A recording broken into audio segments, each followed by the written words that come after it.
MSLI T V, رہنمائی بدلتی دنیا کے لیے۔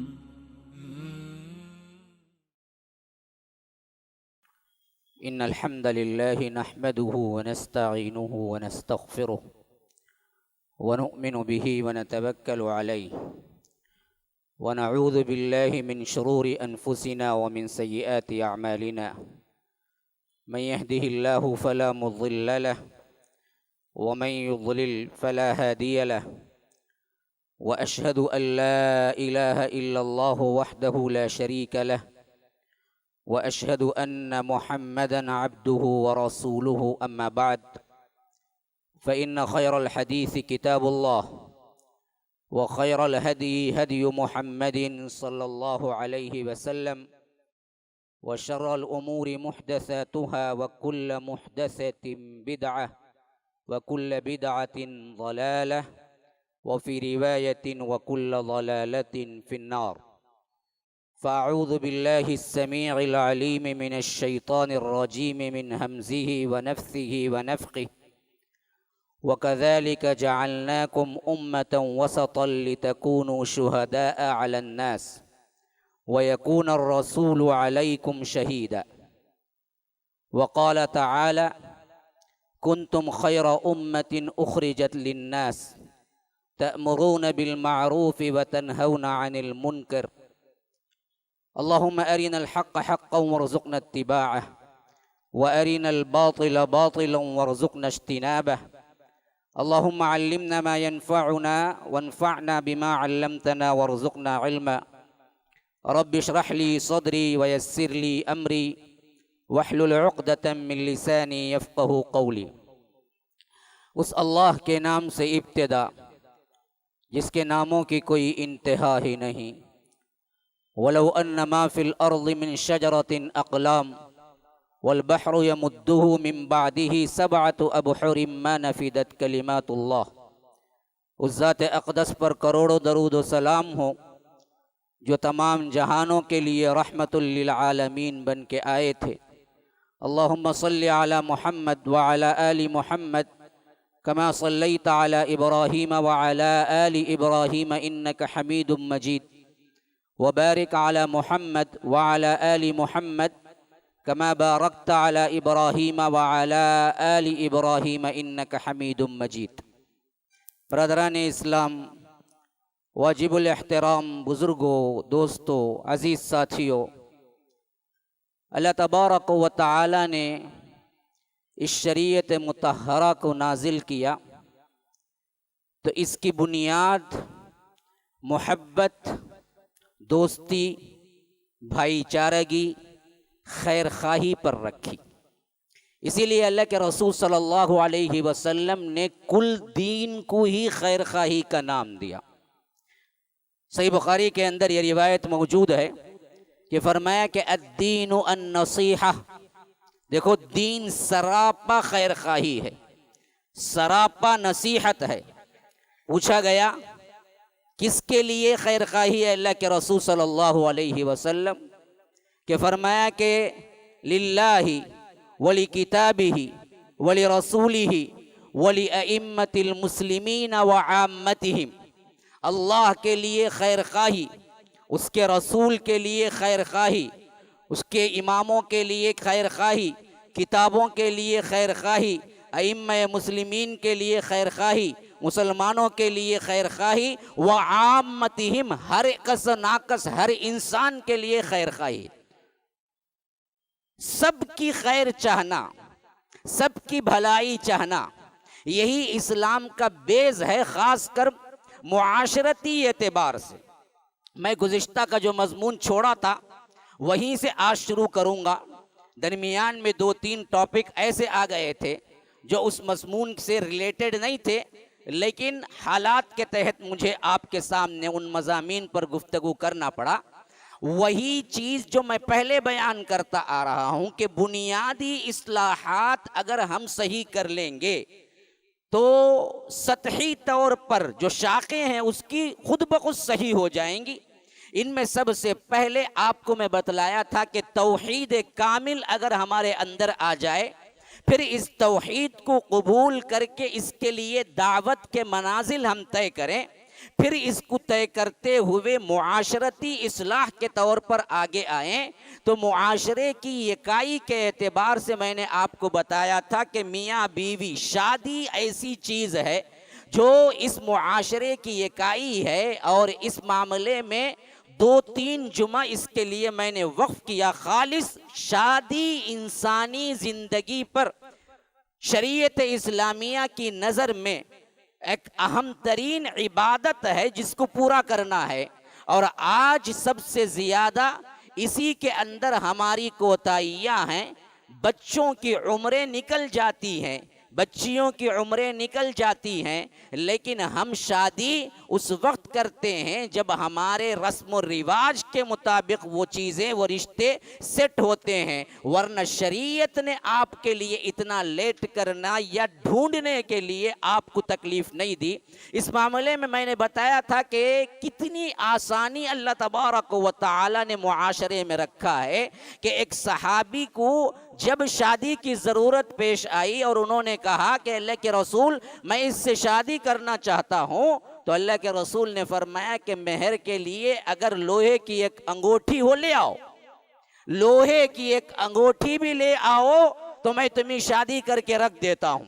نہ رقعہ ہے، نہ شادی خانہ ہے، نہ دعوت ہے، نہ دراصل کھانا ہے، نہ جوڑا ہے، نہ گھوڑا ہے، کوئی چیز نہیں ہے۔ شادی اتنی آسان تھی شریعت میں، اور ہے آج بھی۔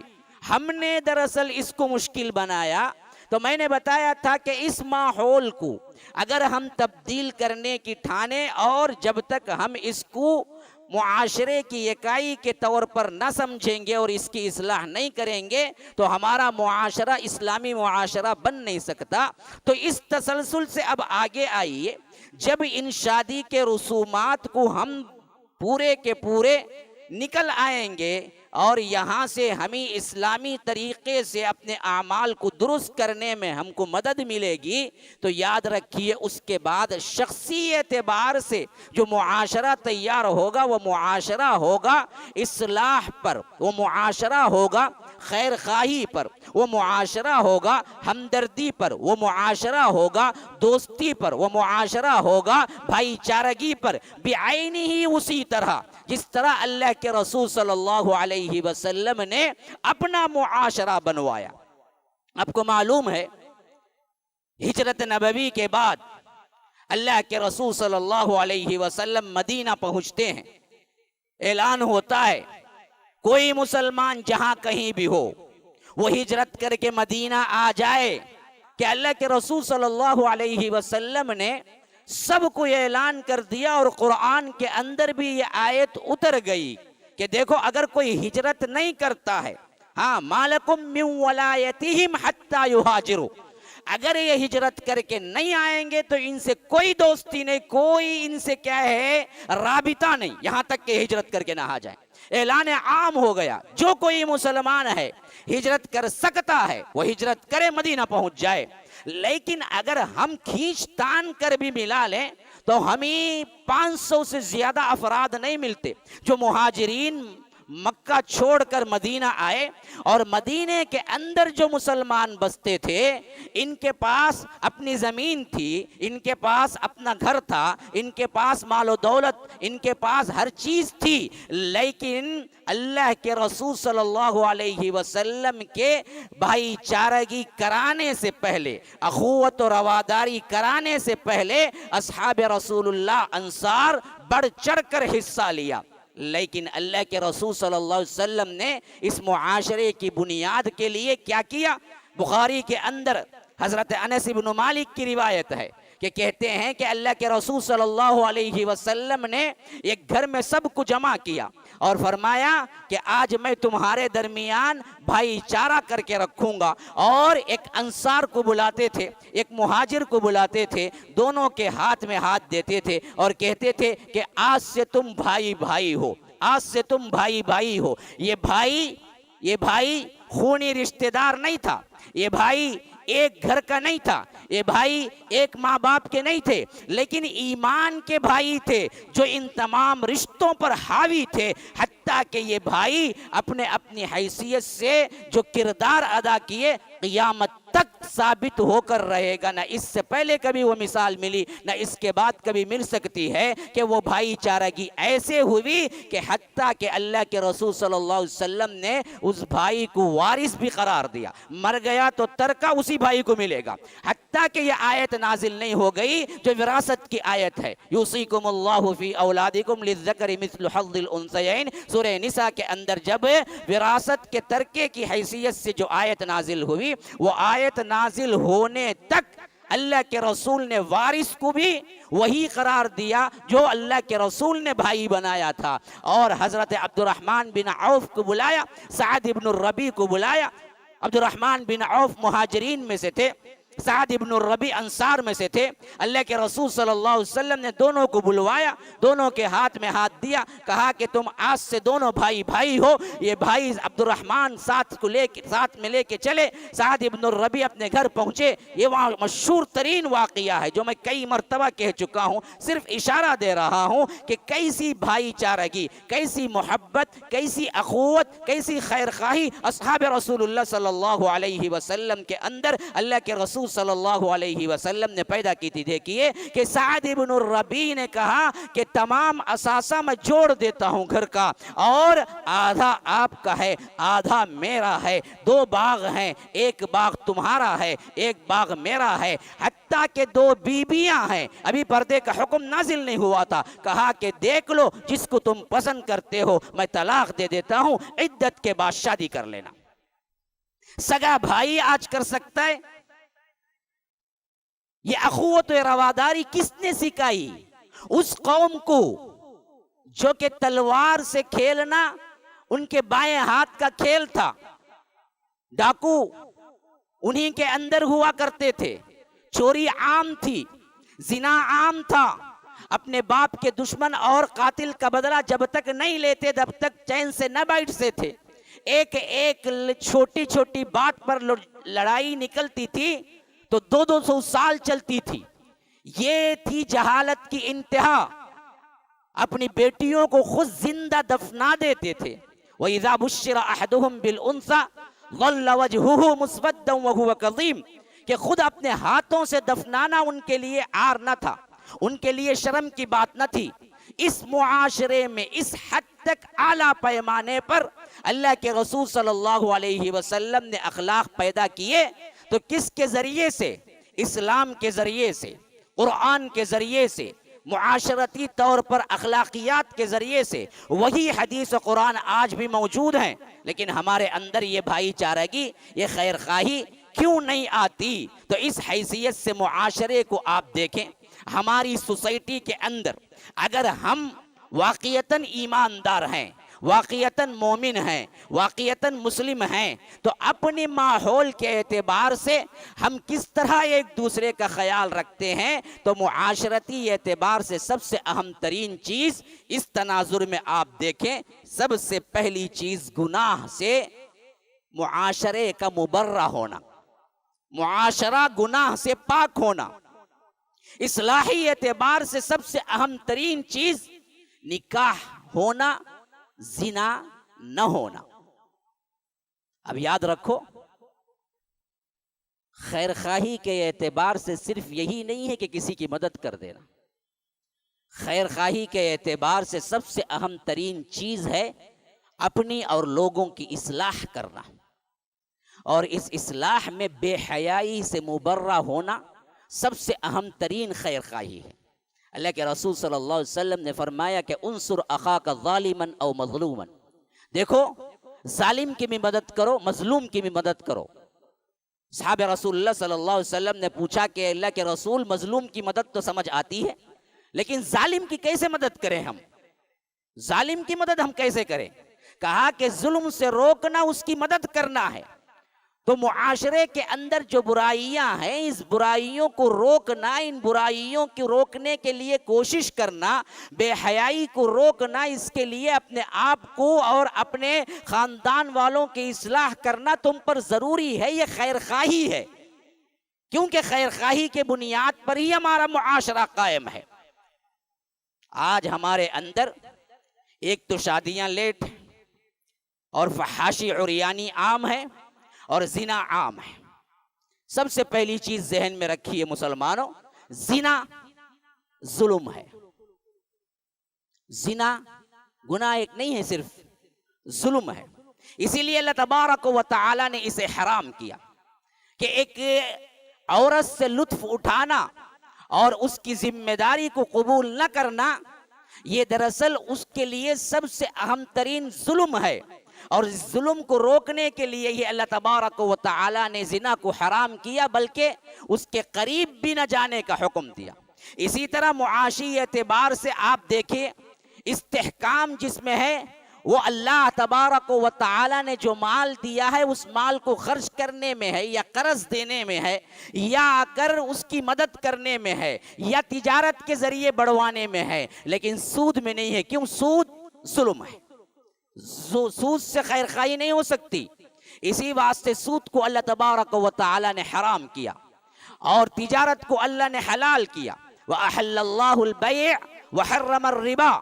اللہ تبارک و تعالی سود کو حرام کرتا ہے، تجارت کو حلال کرتا ہے. کیوں؟ اس واسطے کہ تجارت میں خیر خواہی ہے، سود میں ظلم ہے، خیر خواہی نہیں ہے. زنا حرام ہے، خیر خواہی نہیں ہے. نکاح حلال ہے، خیر خواہی ہے. تو یاد رکھیے ان دو اصولوں کو سب سے اہم ترین اپنے معاشرے کے اندر آپ اسٹیبلش کرتے ہوئے دیکھیں.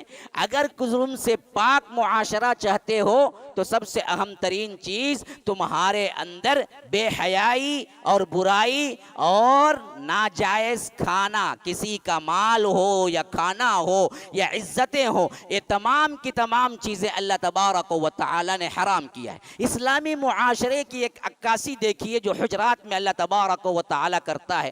بڑی پیاری صورت ہے معاشرتی اعتبار سے کیسے رہا جائے. فرمایا انما المؤمنون اخوہ. دیکھو مومن ایک دوسرے کے بھائی ہیں. اگر کوئی غلطی ہو گئی فاصلحوا بین اخویکم، اصلاح کر کے پھر دوبارہ جڑ جاؤ. اللہ سے ڈرو.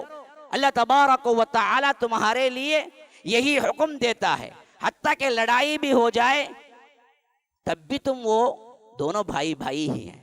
یہ نہیں کہ تم بالکل ہی اسے کافر کہنے لگو. وَإِن طَائِفَتَانِ مِنَ الْمُؤْمِنِينَ اقْتَتَلُوا فَأَصْلِحُوا بَيْنَهُمَا فَإِن بَغَتْ إِحْدَاهُمَا عَلَى الْأُخْرَى فَقَاتِلُوا الَّتِي تَبْغِي حَتَّى تَفِيءَ إِلَىٰ أَمْرِ اللَّهِ. حتیٰ کہ قتل بھی ہو جائے تب بھی وہ تمہارا بھائی ہے، کافر نہیں ہوتا.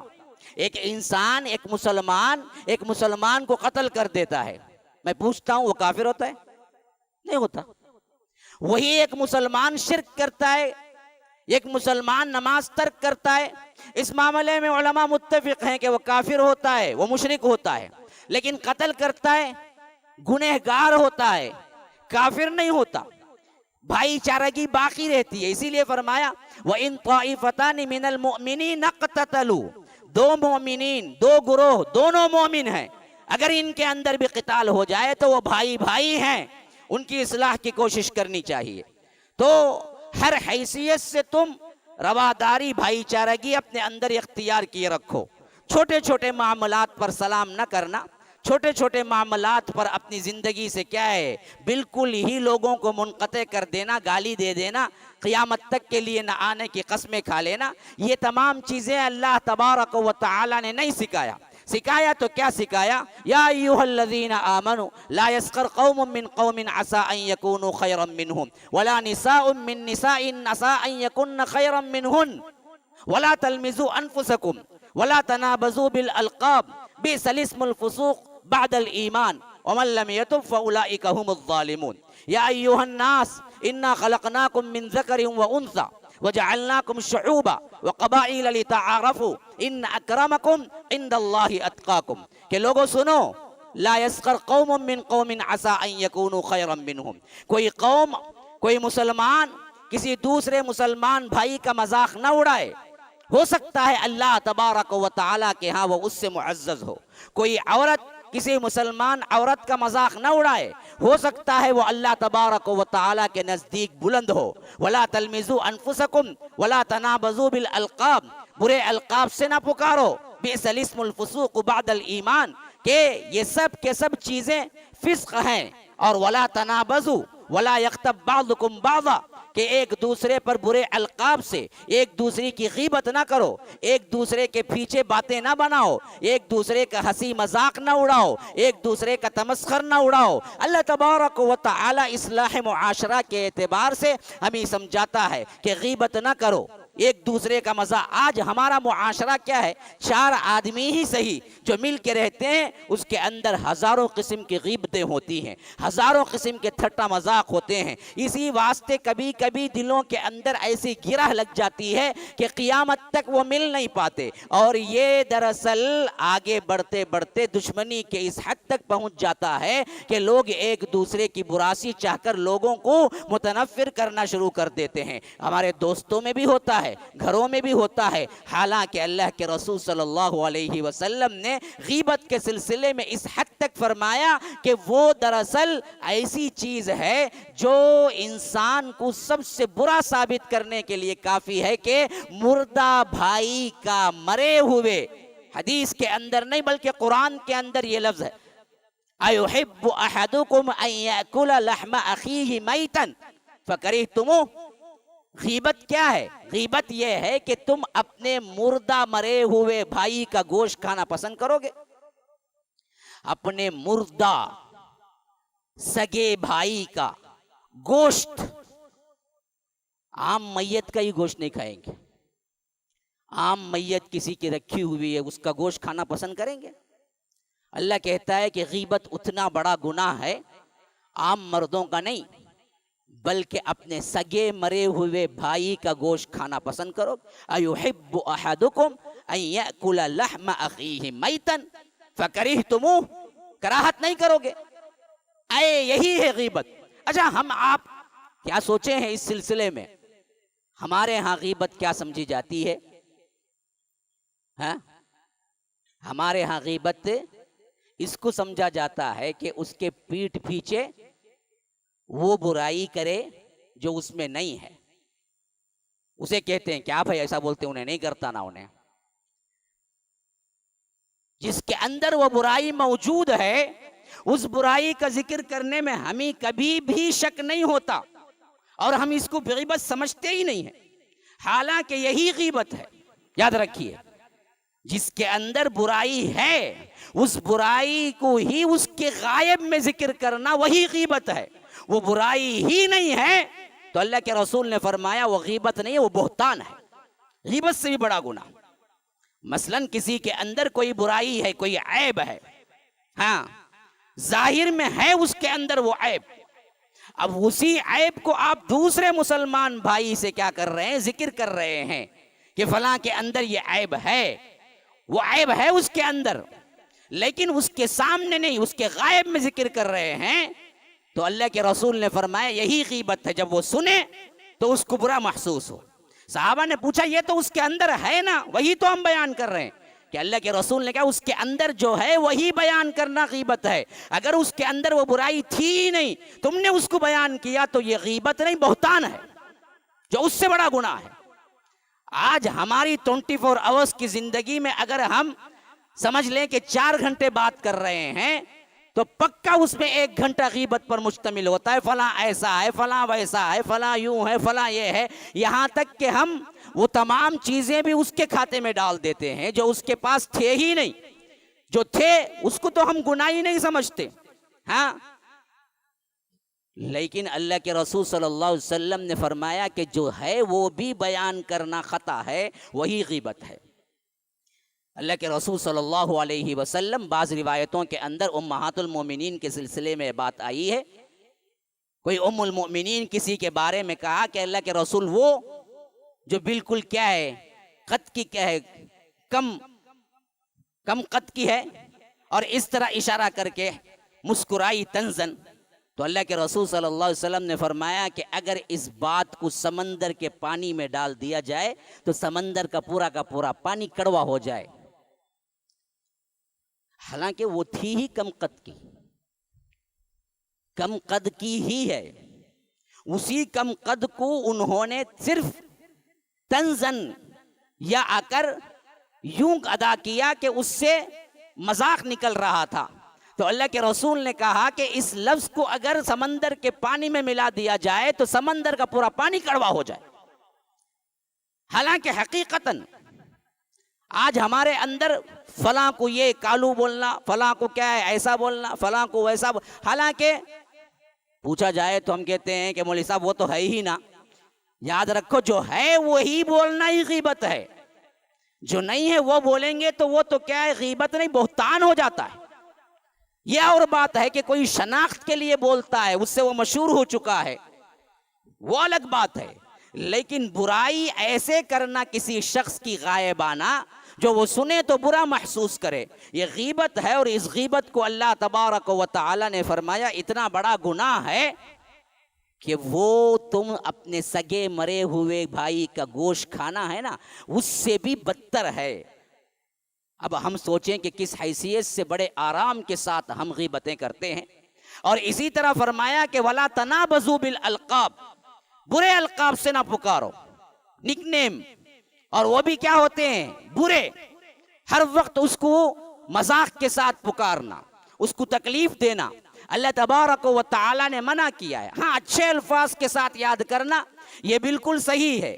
ہم تو کیا ہے زندوں کو نہیں مردوں کو نہیں بخشتے، جو مرے ہوئے ہیں ان لوگوں کے لیے بھی ان کی برائیاں بھی ہمارے زبانوں پر لمبی لمبی جاری رہتی ہیں. جبکہ اللہ کے رسول نے فرمایا کہ مردوں کو برا نہ کہو، کیوں؟ اس واسطے کہ وہ اپنے نتیجے پر پہنچ چکے ہیں، وہ چلے گئے اللہ کے پاس، ان کا کیا کرایا جو بھی ہے وہ اللہ تبارک و تعالی حساب لے رہا ہے. تو غرض کے معاشرے کی اصلاح کے اعتبار سے ہم اگر خیر خواہی پر اپنے آپ کو شروع کریں گے، خواہ وہ اپنے گھر ہی سے ہو، اپنے خاندان سے ہو، اپنے بالکل جو اطراف میں رہنے والے ہیں ان سے ہی ہو، تو یاد رکھیے ہمارے معاشرے کی ایک ابتدا ہوگی جس کے اندر خیر خواہی ہوگی. خیر خواہی میں سب سے اہم ترین چیز ان چیزوں سے بچنا، اور اللہ تبارک و تعالی نے جو چیزیں ہمیں عطا کی ہیں اس کو معاشرے کے اندر لانا. اس میں سب سے اہم ترین چیز معاشرے کے اندر بے حیائی کو روکنا، معاشرے کے اندر اخلاق کو پروان چڑھانا، معاشرے کے اندر لوگوں کی اصلاح کرنا، یہ خود سب سے بڑی خیر خواہی ہے. آج ہمارے لوگوں کے اندر اپنی اصلاح اور اپنے گھر والوں کی اصلاح یہ بالکل معدوم ہے. ہاں باہر ہوتی ہے بہت بڑی اصلاح، باہر لوگوں میں بڑے بڑے بیانات ہو جاتے ہیں، اندرونی اصلاح کی بھی اتنی ہی ضرورت ہے جتنا بیرونی اصلاح کی ضرورت ہے. اللہ کے رسول صلی اللہ علیہ وسلم نے جو معاشرہ قائم کیا تھا اس کی ایک جھلک میں آپ کو دکھلاتا ہوں، کس طرح ایک دوسرے کے اعتبار سے اللہ کے رسول صلی اللہ علیہ وسلم نے عزت و اکرام دیا تھا. کس طرح؟ کیا ہم ایسا کر بھی سکتے ہیں؟ کبھی سوچ سکتے ہیں ہم؟ دیکھیے میں ایک واقعہ سناتا ہوں جو بخاری کے اندر آیا ہے.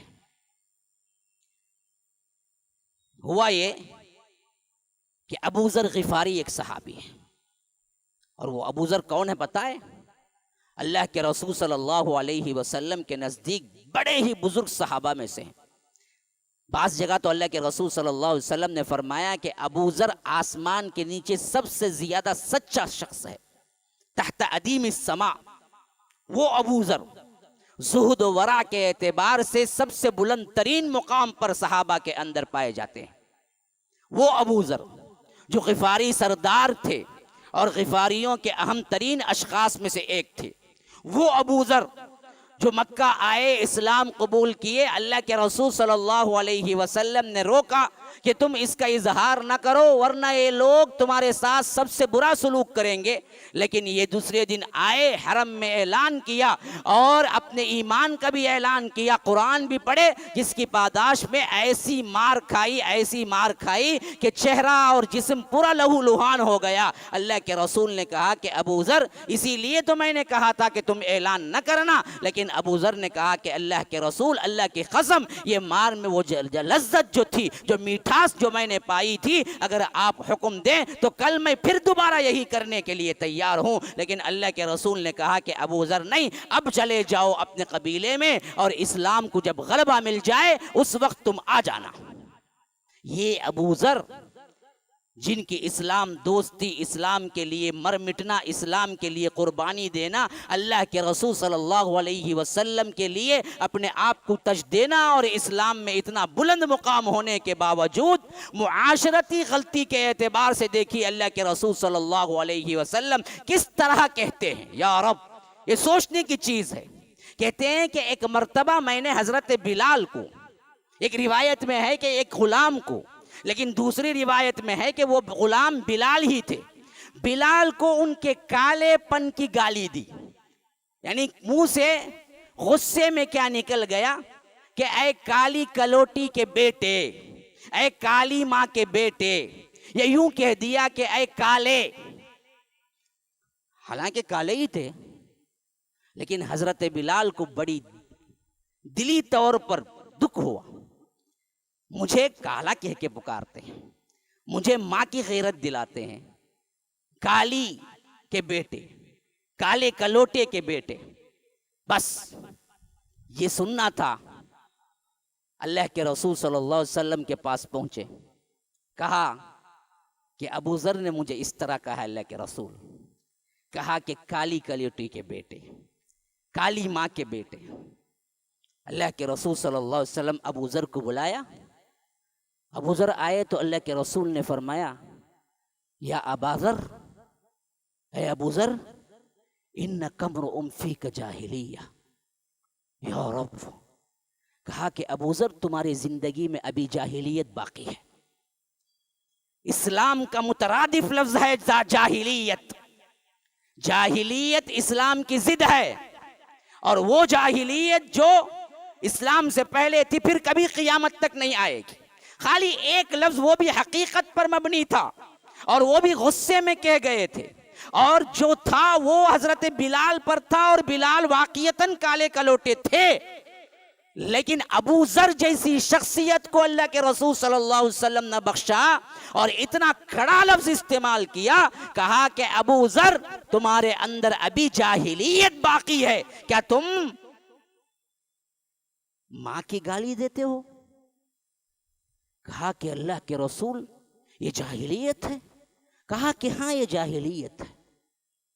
ابو ذر تھرا کے رہ گئے. کہا کہ اللہ کے رسول کیا یہ ایک لفظ کا ادا کر دینا جاہلیت ہے؟ کہا کہ ہاں ابو ذر یہ جاہلیت ہے. ابو ذر باہر نکلے، دوڑتے بھاگتے بلال کے پیچھے پہنچے. بلال غصے میں آگے جا رہے ہیں، ابو ذر پیچھے جا رہے ہیں. بلال بلال پکار رہے ہیں. بلال اس وقت ابو ذر سے غصے میں ہے، اور اس واسطے وہ سنی انسنی کرتے ہوئے غصے میں آگے جا رہے ہیں، اور یہ پیچھے لپک رہے ہیں، یہاں تک کہ بلال کے ہاتھ پکڑ لیے. اب دیکھیے اللہ کے رسول کا ایک لفظ صحابہ پر کتنا اثر کرتا ہے. اپنی عزت، اپنا وقار، اپنی انا، سب کچھ وہ تج دیتے ہیں اللہ کے رسول کے ایک لفظ کے لیے. نہ تکبر آڑے آتا ہے، نہ خودی آڑے آتی ہے، نہ انانیت آڑے آتی ہے، نہ اپنا کوئی حسب و نسب آڑے آتا ہے. ایک بلال کے لیے فرمایا کہ ابو ذر تمہارے اندر جاہلیت ہے. تو بلال کو منانے کے لیے یہ دوڑے بھاگے، یہاں تک کہ بلال کے ہاتھ پکڑ لیے کہ بلال یاد رکھو میرے ہاتھ سے غلطی ہو گئی، تم معاف کرو. یہاں تک کہ بلال غصے میں ہیں، جواب نہیں دے رہے ہیں. انسانی فطرت ہوتی ہے، جب انسان غصے میں ہوتا ہے تھوڑی دیر کے لیے بات نہیں سنتا ہے. ادھر ابو ذر منا رہے ہیں، ابو ذر جیسی شخصیت، ادھر بلال ایک غلام ہے جن کی کوئی حیثیت نہیں، لیکن ابو ذر ہاتھ پکڑے کہہ رہے ہیں کہ بلال معاف کر دو. جب دیکھا کہ بلال کا غصہ نہیں جا رہا ہے رضی اللہ عنہما، یہ ابو ذر کیا کرتے ہیں پتہ ہے؟ تاریخ شاہد ہے، اس سے بڑی کوئی بھی ایسی چیز معافی کے لیے کسی شخصیت نے پیش نہیں کی ہوگی جو ابو ذر نے حضرت بلال کے لیے پیش کی. اپنے گال کو نکالا اور یوں جھکتے جھکتے مٹی میں ملا دیا. اپنے گال کو، اپنے چہرے کو نیچے لاتے لاتے اپنے اتنے نیچے لائے کہ وہ تپتی ہوئی ریت جو مکے کی تھی اس میں اپنے گال کو رکھ کر مسلنے لگے، اور کہا کہ بلال اس مٹی سے میں اپنے سر کو نہ اٹھاؤں گا جب تک کہ تم معاف نہ کر دو گے مجھے. ابو ذر جیسی شخصیت، اور ادھر بلال، اور حقیقت حال کہا کہ تم کالے ہو، لیکن اللہ کے رسول کی ایک بات، یا ابا ذر انک امرؤ فیک جاہلیہ، تمہارے اندر ابھی جاہلیت باقی ہے، بس یہ ایک بات تھی۔ دوڑے بھاگتے بلال کے پاس پہنچے اور اپنے چہرے کو زمین پر لگا دیا، رونے لگے، کہا کہ بلال جب تک تم معاف نہیں کرتے میں اس مٹی سے اپنا چہرہ نہ اٹھاؤں گا۔ یہاں تک کہ بلال مسکرا کے گلے لپٹا لیا، کہا کہ ہوتا ہے، غلطیاں ہو ہی جاتی ہیں، لیکن ایسی معافی مانگنے والا بھی قیامت تک کوئی پیدا نہ ہوا ہوگا جو حضرت بلال سے یوں معافی مانگا۔ اسی واسطے راوی بیان کرتے ہیں کہ پھر اس کے بعد میں نے وفات کے بعد بہت زمانے بعد میں نے ابو ذر کو دیکھا، تو ابو ذر ایک قیمتی حلہ پہنے ہوئے تھے، ایک بہترین لباس پہنے ہوئے تھے، اس وقت بہترین کھانا پکا ہوا تھا، لیکن جیسے جو لباس پہنے ہوئے تھے ویسے ہی ان کا غلام بھی پہنا ہوا تھا، اور ویسے ہی جیسے کھانا ان کے لیے تیار ہوا تھا ویسے ہی کھانا اس غلام کے لیے بھی تیار ہوا تھا، جیسے وہ تھے ویسے ہی غلام بھی تھے، اور ساتھ بیٹھ کے کھانے لگے۔ تو میں نے پوچھا ابو ذر کیا بات ہے؟ عجیب بات دیکھ رہا ہوں، جو کپڑے تم پہنے ہوئے ہو غلام بھی وہی کپڑا پہنے ہوئے ہے، جو کھانا تم کھا رہے ہو غلام بھی وہی کھانا کھا رہا ہے، کیا بات ہے؟ تو فرمایا اللہ کے رسول صلی اللہ علیہ وسلم نے اس وقت مجھے تاکید کی تھی کہ غلام کے ساتھ ناروا سلوک جاہلیت میں سے ہے۔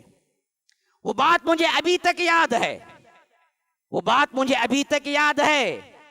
اور اللہ کے رسول نے ہمیں بتایا کہ اخلاق یہ ہے کہ تم جو کھاؤ وہی کھلاؤ، تم جو پہنو وہی پہناؤ اپنے مزدوروں کو بھی۔ تو اس واسطے اس دن کے بعد سے آج تک میری یہی حالت ہے کہ میں جو پہنتا ہوں وہی میرے غلام کو پہناتا ہوں، میں جو کھاتا ہوں وہی میرے غلام کو کھلاتا ہوں۔ یہی اللہ کے رسول صلی اللہ علیہ وسلم نے ہم سے عہد لیا تھا، اسی عہد پر آج تک قائم ہوں، حالانکہ حضرت عثمان غنی کے زمانے تک حضرت ابو ذر زندہ رہے۔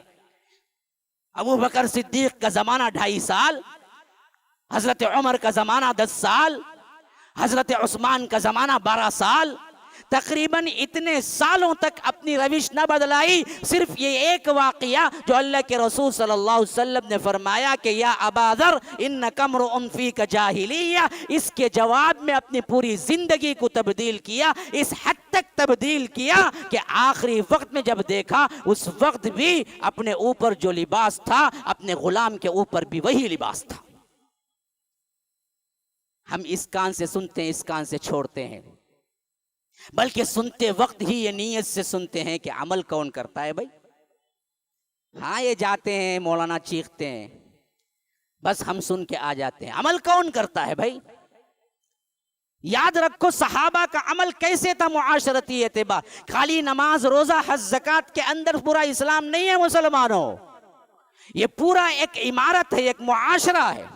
اسی طرح بخاری کے اندر یہ روایت موجود ہے، حضرت عبداللہ البجلی ان کے بارے میں آتا ہے، یہ کوفے میں تھے، جب مغیرہ بن شعبہ کی وفات ہوئی وہ امیر کوفہ تھے، جب ان کی وفات ہو گئی دوسرا امیر آنے تک کا وقفہ تھا، تو کہتے ہیں کہ یہ منبر پہ چڑھے اور کہا کہ لوگوں یاد رکھو تمہارے دوسرے امیر آنے تک تم کوئی ہنگامہ نہ برپا کرو، بغاوت نہ کرو، شرارت نہ کرو، اپنے اندر بھائی بھائی بن کر رہو، اور میں تمہارا بہت بڑا خیر خواہ ہوں، اور جو گزرے ہیں مغیرہ بن شعبہ وہ بھی تمہارے بہت بڑے خیر خواہ تھے، میں اس واسطے خیر خواہ ہوں کہ اللہ کے رسول صلی اللہ علیہ وسلم نے مجھ سے عہد لیا تھا کہ تم ہر ایک مسلمان کے ساتھ خیر خواہی سے زندگی گزارو گے۔ اسی پر آج تک قائم ہوں، اسی پر آج تک قائم ہوں۔ اللہ کے رسول نے کبھی کبھی کسی صحابی سے خاص معاہدہ بھی کیا ہے، اس میں ایک تو عام ہے ہر ایک کے ساتھ خیر خواہی، لیکن حضرت عبداللہ البجلی کہتے ہیں کہ مجھ سے اللہ کے رسول نے خاص وعدہ لیا کہ دیکھو ہر مسلمان کے ساتھ بھلائی کرنا، تو انہوں نے کہا کہ قیامت تک میں اس پر قائم رہوں گا، کیونکہ میں خصوصیت سے اللہ کے رسول صلی اللہ علیہ وسلم کے لیے اس بات پر عہد لیا گیا مجھ سے، میں تمہاری خیر خواہی چاہتا رہوں گا۔ تم حالانکہ اہل کوفہ سب سے بدترین لوگ تھے، شرارتی لوگ تھے، ہمیشہ اللہ کے رسول صلی اللہ علیہ وسلم کے بعد خلافت راشدہ میں کچھ نہ کچھ گل کھلاتے رہے، اچھے اچھے اصحاب پر الزام لگاتے رہے۔ حضرت عبداللہ ابن مسعود جیسی شخصیت کو انہوں نے الزام تراشیاں کی۔ ایسے ماحول میں بھی حضرت عبداللہ البجلی کہتے ہیں کہ میں تمہارے ساتھ خیر خواہی ہی کرتا رہوں گا، کیونکہ اللہ کے رسول صلی اللہ علیہ وسلم کے ساتھ میں نے یہ وعدہ کیا ہے۔ حتیٰ کہ ان کا پرسنل واقعہ ہے کہ غلام نے جب ان کا اپنا گھوڑا اس قیمت میں نہیں بیچا جس قیمت میں وہ بیچنا تھا، 300 کے درہم پر، بلکہ 700 کا درہم لگا کے بیچ کے آیا، تو انہوں نے اس تاجر کو واپس بلوا کے بقیہ پورا اماؤنٹ اس کو دیا اور کہا کہ میں یہ لے نہیں سکتا، کیونکہ میں نے اللہ کے رسول صلی اللہ علیہ وسلم سے عہد کیا ہے کہ میں کسی مسلمان کی بدخواہی نہیں چاہوں گا، خیر خواہی چاہوں گا۔ آج ہماری تجارتیں دیکھ لو، آج ہمارے ہر پیشے کے لوگ دیکھ لو، ایک دوسرے کو ٹھگانے میں لگے ہوئے، ایک دوسرے کو دھوکہ دینے میں لگے ہوئے ہیں، ایک دوسرے کا مال چھیننے میں لگے ہوئے ہیں۔ کہا کوئی بھی موقع مل جائے، حرام ہو حلال ہو وہ مسئلہ نہیں ہے، ایک پیسہ اوپر آتا ہے، 1 روپیہ اوپر آتا ہے، بس کافی ہے، بہت ہو گیا، ہم کو 1000 جھوٹ بولنا پڑے جھوٹ بول دیں گے، ہم کو کیا ہے کچھ نہ کچھ الگ طریقے سے نمائش کرنا پڑے کر کے رکھ دیں گے، لیکن ہمارا مال بک جائے، لینے والا کتنے گھاٹے میں رہے گا اس کا سوال نہیں، میرے لیے کتنا منافع آیا ہے یہ سوال ہے۔ حالانکہ یہ خیر خواہی نہیں ہے، یہ بدخواہی ہے، اور یہ بدخواہی اللہ کے رسول صلی اللہ علیہ وسلم نے معاشرے میں نہیں سکھائی۔ اللہ کے رسول صلی اللہ علیہ وسلم نے صرف خیر خواہی سکھائی ہے۔ یہی صحابہ کا رول تھا، اصحاب رسول اللہ صلی اللہ علیہ وسلم کا یہی معاملہ تھا، اسی کے لیے یہ معاشرہ اتنا پسند کیا گیا۔ دنیا میں آپ دیکھتے ہیں کہ صرف 30 سال کی خلافت راشدہ کے اندر ہندوستان تک حکومت پھیل چکی تھی، 30 سال تک۔ بعد کے ادوار کا نہیں بولتا ہوں میں، وہ تو 100 سال چلی۔ بنو امیہ تقریباً 90 سال ہے، اور بنو عباسیہ تقریباً 500 سال ہے، پھر اس کے بعد خلافت عثمانیہ تقریباً 900-700 سال ہے۔ لیکن میں ان خلافتوں کے لیے نہیں بولا، وہ بڑی لمبی لمبی مدتوں کی خلافت تھی، جس پر مسلمانوں نے حکمران ہو کر ایسے ایسے فیصلے سنائے، ایسے ایسے حکمرانیاں کی جس کی کوئی نظیر دنیا آج تک نہیں دے سکتی۔ بدقسمتی یہ ہوئی کہ ہم جب پیدا ہوئے اور ہماری زندگیاں گزری، ہم نے نہ کوئی خلافت کو دیکھا، نہ کوئی حکومت ہم میں موجود تھی۔ اس واسطے آج جو ہمیں سکھایا پڑھایا جاتا ہے، ہم اسی کو مان کر سمجھتے ہیں کہ مسلمان ہمیشہ اسی طرح پامال اور رسوا ہوتے رہے۔ اللہ معاف کرے، یہ ہماری جہالت ہے۔ اگر ہم پیچھے جائیں اور اپنی تاریخ کو پڑھیں تو اتنے کارنامے، اتنے ہیرے جواہرات ایسے لوگ ملیں گے جو کسی تاریخ میں کسی کو نہیں ملے، لیکن ہم نے کبھی نہ پڑھا نہ سنا۔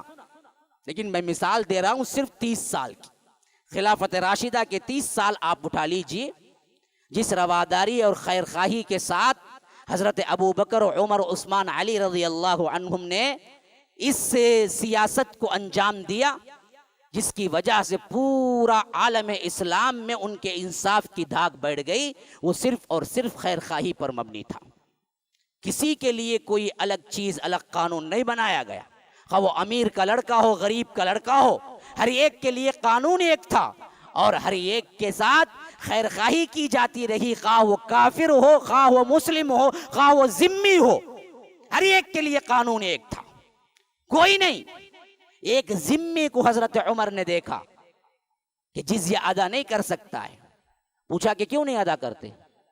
کہا کہ امیر المومنین، آج میرے پاس اتنی سکت بھی نہیں ہے کہ میں کچھ کماؤں، نہ مجھے کوئی بھیگ دیتا ہے کہ میں جمع کر کے ٹیکس ادا کروں۔ کہا کہ ایسا ہے تو اپنی خلافت میں آئے، اعلان کیا کہ اگر ذمی بوڑھا ہو جائے تو اسے ٹیکس نہیں بلکہ الٹا ہم اس کی رکھوالی کے لیے پیسے دیں گے۔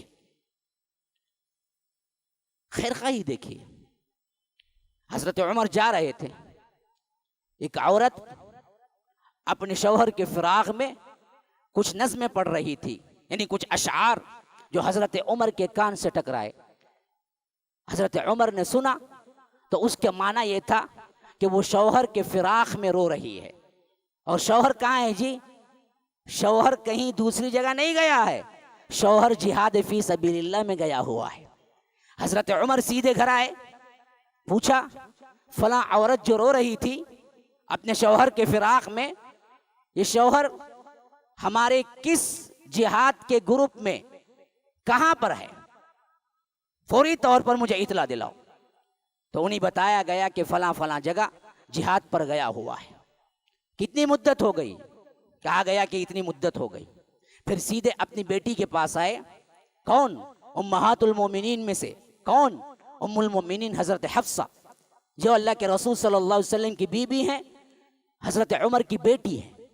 اپنی بیٹی کے پاس آئے, کہا کہ بیٹی سے کہ میں تم سے ایک سوال کرتا ہوں, اس واسطے کہ میں عورت نہیں ہوں.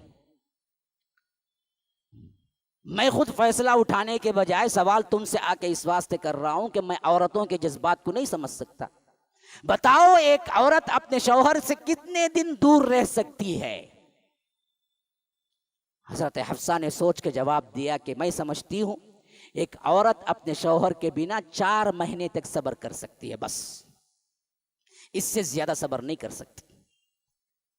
تو فوری طور پر مشورہ کیا, اعلان کیا, اور خلافت کے بڑے بڑے جو لوگ تھے سب کو بلائے اور اعلان کیا کہ آج کے بعد کوئی جہاد میں جانے والا شخص جس کی بیوی ہو اس کے لیے 4 مہینے سے زیادہ مدت نہیں ہے کہ وہ وہاں ٹھہرے, واپس آ جائے.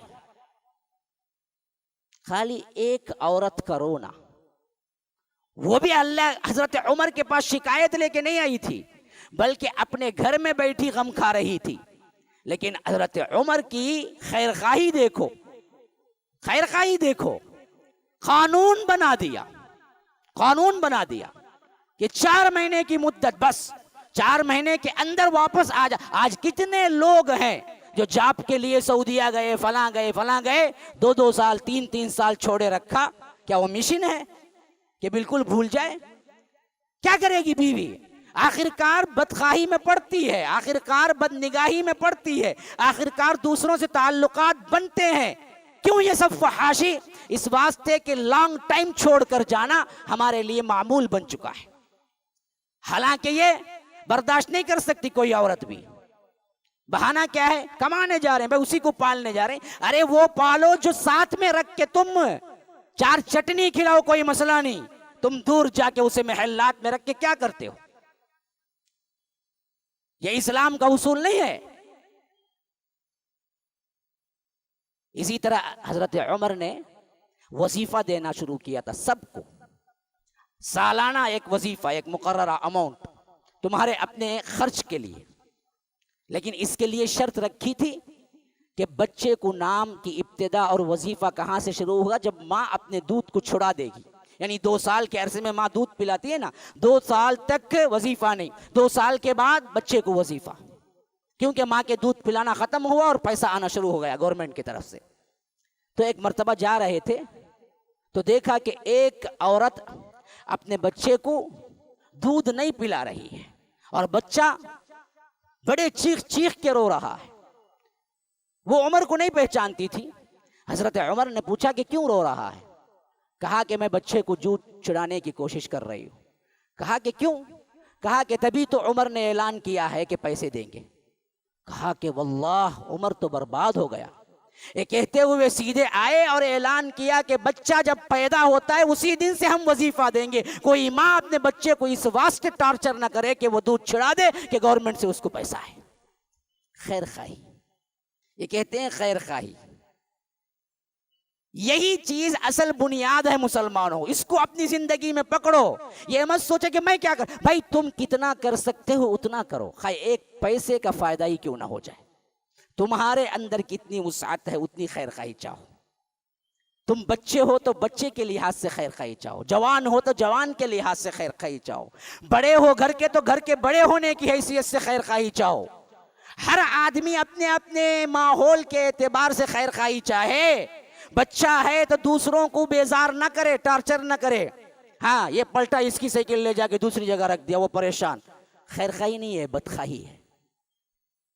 بچہ ہے اپنے حیثیت سے خیر خواہی چاہے, جوان ہے اپنی حیثیت سے خیر خواہی چاہے. ہر آدمی اپنے آپ میں خیر خواہ بن جائے تو یاد رکھو زمانے کو گالی دینے کی کبھی ضرورت پیش نہیں آئے گی. مسلمانوں ہم بڑی گالیاں زمانے کو دیتے ہیں، زمانہ بڑا خراب، بھائی وہ زمانے میں کتنے اچھے لوگ تھے، اس زمانے میں بھی تمہیں چھینسو، تمہیں اچھے ہو گئے تو زمانہ اچھا۔ خود برے ہو کے زمانے کو گالی دینے کی ضرورت نہیں ہے۔ هذا وبالله التوفيق، صلى الله وسلم على نبينا محمد. أسأل الله لي ولكم ولسائر المسلمين من كل ذنب فاستغفروه إنه هو الغفور الرحيم.